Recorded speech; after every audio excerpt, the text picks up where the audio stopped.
के प्रारंभ करवे के उपरांत जल में जब विहार चल रहे हो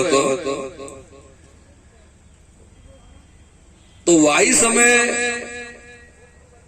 कितनी गोपिन के मन में विचार आयो कि आज हमसे ज्यादा सौभाग्यशाली तो वैकुंठ की लक्ष्मी भी नहीं है।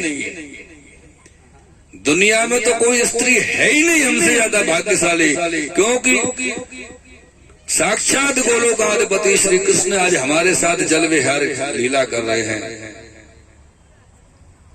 ठाकुर जी उनके हृदय में उपजे हुए या मद के अंकुर को समझ गए और वह मद के अंकुर फूटो वही वहां को समाप्त कर दो तो ठीक, अगर बड़ो है जाए पेड़ पौधा बन जाए, पौधा बने फिर पेड़ बने तो बड़ो समस्या आवे वहां को नष्ट करवेगा। या लिए श्री ठाकुर जी ने कहा कि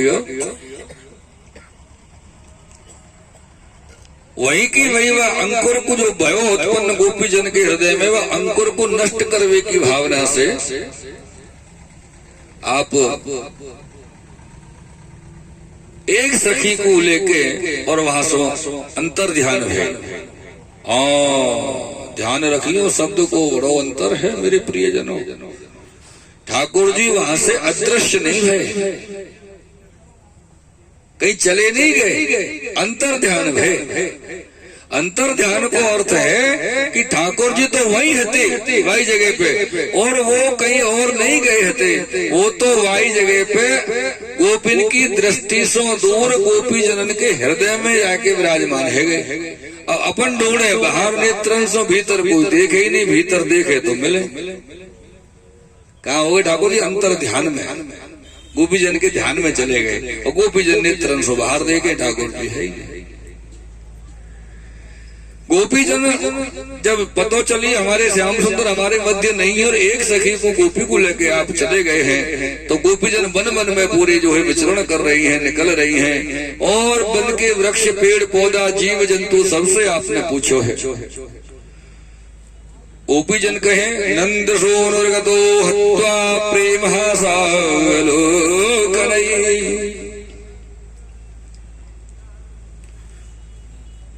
एक पलक्ष को जय हो, आज तो कृपा है विनती को असर है। ये श्री ठाकुर जी तो अदृश्य यानी अंतर ध्यान में थे और गोपीजन पूरे वन में उनको ढूंढ रही हैं। दृष्टो प्लक्ष निरोधनो मनः, एक प्लक्ष को वृक्ष तो बहुत बड़ो पुरानो वृक्ष तो पीपल को पेड़, वह पेड़ के पास गोपी जन सब पहुंचे हैं और वह पेड़ से पूछने लगे हैं नंद सूनर्गतो हत्वा। आप अपने गांव में जाके रहते हो और गांव के बड़े बूढ़े हो तो उनको छोटे बच्चन के बारे में जानकारी नहीं हो, कौन को छोरा कौन को है कौन को बच्चा है, ऐसे जानकारी नहीं हो। बच्चा को नाम तो जानकारी बिल्कुल नहीं हो, ये पता हो ना कौन को, वहां तक तो ठीक है। बच्चा को नाम का है, बालक को ये नहीं पता हो अपन को तो अपने बराबर वाले को नाम जाने। तो यार ये गोपी जन ने वह पीपल से पूछी नंद सूनुर्गतो हत्वा, अर्थात अरे पीपल वो अब ऐसे वो कहें कि श्याम सुंदर को आपने देखे हो कि कन्हैया को देखे हो, तो पीपल के मैंने नहीं देखे, मैं नहीं जानू कौन श्याम सुंदर है।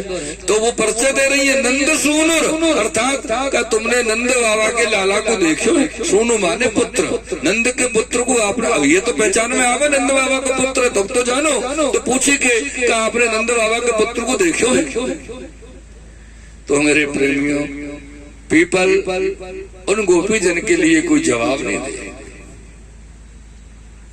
कुचित पूर्व काशोक नाग पुण्डाग चंपकः रामानुजो माननी नामितो दर्प हर्षमतः। ये गोपी जन अशोक के वृक्ष के नाग चंपा के पेड़ से उचित तुलसी कल्याणी, वन में तुलसी को विरवा मिलो इनको। तो तुलसी से पूछी अरे तुलसी का तुमने हमारे श्याम सुंदर प्रियतम को कहीं आते जाते वन में देखो है?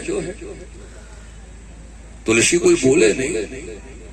तो पतो ये गोपी जन तुलसी से कहा वो कहे तू हमको श्याम सुंदर को ठिकाना नहीं बतावेगी, क्योंकि तू भी तो भाई की प्रिया है, और एक प्रिया दूसरी प्रिया को अपने प्रियतम को ठिकानों का वो नहीं बतावे, क्योंकि वाके मन में सौतन को भाव है। इसलिए तुलसी के मन में गोपीजन के प्रति सौतन को भाव है, ऐसी गोपीजन को भाव रहे। देखियो वो तो नहीं बता, नहीं देखियो तो अलग बात। मेरे प्रियजनों, कुचित तुलसी कल्याणी गोविंद चरण प्रिय सह त्वालि कुलरि बिभ्रद दृष्टते प्रियोच्युतः मालत्य दर्शिव कुचन मल्लिके जात यूतिके। मल्लिका को वृक्षावे पुष्पावे, उनसे पूछो है नूत प्रियालपनसो न्यूत प्रियालपन शासन को विदारो जंवर्क विल्व वकुलाम्र कदम बनीपा ये ने परार्थ भवका यमनोपकूला संसंतु कृष्ण पदवीं रहितात्मना। गोपीजन, श्री सुखदेव जी कह रहे हैं गोपीजन की क्या दशा भई। नोत प्रियाल, रसाल के वृक्ष सो गोपीजन ने पूछो है, प्रियाल के वृक्ष सो पूछो है, शासन को विदारो करहर, करहर को जो वृक्ष हो वासो गोपीजन ने पूछो है वन में कि क्या आपने हमारे प्रियतम श्याम सुंदर को कहीं आते जाते देखियो है वन में। लेकिन कोई वृक्ष इनको जवाब नहीं देवे। जमवर्क विल्व, जामुन के पेड़ से पूछो, विल्व के वेल पत्र को जो पेड़ हो वासो पूछो है विल्व वृक्ष सो। वकुलाम्र, आम के पेड़ से पूछो है, कदम सो पूछो है, वकुलाम्र कदम मनी पहा। और या भांति पूछते पूछते समस्त गोपीजन जहां से चली लौट के वहीं यमुनोपकूला, श्री यमुना जी के कूल पे तट पे पहुंचे हैं। प्रियजनों, यमुना जी के तट और यमुना कूल दोनों में अंतर है, एक ही नहीं हुआ। यमुना कूल अलग है और यमुना तट अलग है। कूल जो स्थान है श्री यमुना जी को, वो स्थान है कि यमुना जी को जल बह रहे हो, प्रवाहित हो रहे हो, और वहां के बीच में कोई एक टीलों सो मिट्टी को अलग से बन जाए, वहां पे जल नहीं पहुंचे, वहां से यमुना कूल बोलो जाए। और तट तो तट है, किनारों तो है ही है। यमुनोपकूल, ये गोपीजन वापस में यमुना कूल पे पधारी है, पहुंची है। और यमुना जी से पूछो वहां जाके कि हे श्री यमुना जी, क्या आपने हमारे प्रियतम, अगर वो ये कह देती श्री यमुना जी से कि हे श्री यमुना जी, क्या आपने अपने प्रियतम श्याम सुंदर को देखा है, तो शायद यमुना जी कुछ बता पाती। लेकिन इन्होंने कहा कि हे श्री यमुना जी, क्या आपने हमारे प्रियतम श्याम सुंदर को यहाँ वहीं कहीं देखा है इधर उधर।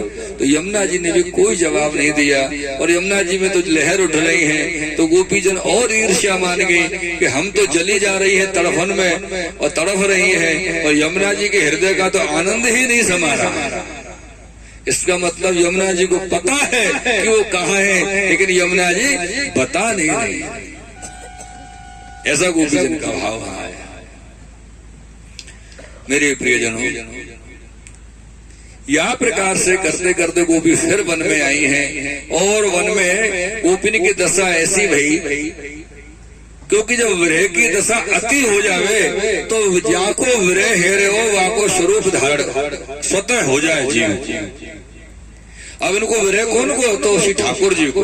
ठाकुर जी को विरह करते करते गोपिन को ऐसा लगो कि हम ठाकुर जी है और हमारी गोपी खो गई है, राधा रानी स्वामी खो गई है, सखी खो गई है, मैं कृष्ण हूँ। ऐसा गोपिन के मन में भाव आगे लगे कि राधा राधा कहत कहत, श्यामा श्यामा कहत कहत, श्यामा श्याम भई। ये सखी की स्थिति है। क्योंकि ठाकुर जी जब वह सखी को लेके जा रहे वहां को लगे कि मोसो ज्यादा प्रेम करे, प्रभु थक गई हूँ, आओ विराजो। जैसे उनने अपने चरण को ठाकुर जी के कंधा पर विराजने के लिए उठावे को प्रयास किया, वैसे ठाकुर जी अदृश्य गए, वो अकेली रही। इधर से ये गोपी आई है, सब मिली है और मिलके सब एकत्रित रही है।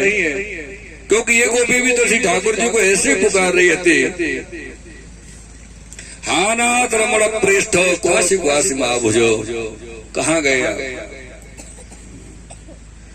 दास्यास्ते कृपणायामे सखे दर्श सन्निधम। तब वो सब गोपी मिली है और सबकी गति स्थिति ऐसी वही है कि श्याम श्याम कहत कहत, श्याम श्याम कहत कहत श्यामा श्याम भई। और श्यामा पूछे अपनी सखीन सो, श्यामा कहाँ गई। ऐसी दशा गोपी जन की हुई। अब तो ये गोपी जन ऐसी लीला करने लगी कि हम श्याम सुंदर है। अरे कोई तो वहां पे मोर मयूर नृत्य करने लगी है, कोई माखन चोरी को लीला कर रही है, कोई जो है वहां पे गाय चरावे की लीला कर रही है, कोई नागनाथ की लीला कर रही है। सबको लगे हम कृष्ण है और सखी खो गई है हमारी। क्यों? इनके अंतर ध्यान जो श्री ठाकुर जी है वो इनको अभी तक बाहर दर्शन नहीं हो रहे, लेकिन ठाकुर जी अंदर में विराजे हते ना, तो वो लीला स्फुरित होने लगे गोपी जन के हृदय में, और वो लीला गोपी जन करने लगी है। ठाकुर जी को स्फुरित जब लीला वही है तब। और यह प्रकार सो मेरे प्रियजनों, सब गोपी जन एकत्र तो हो गए।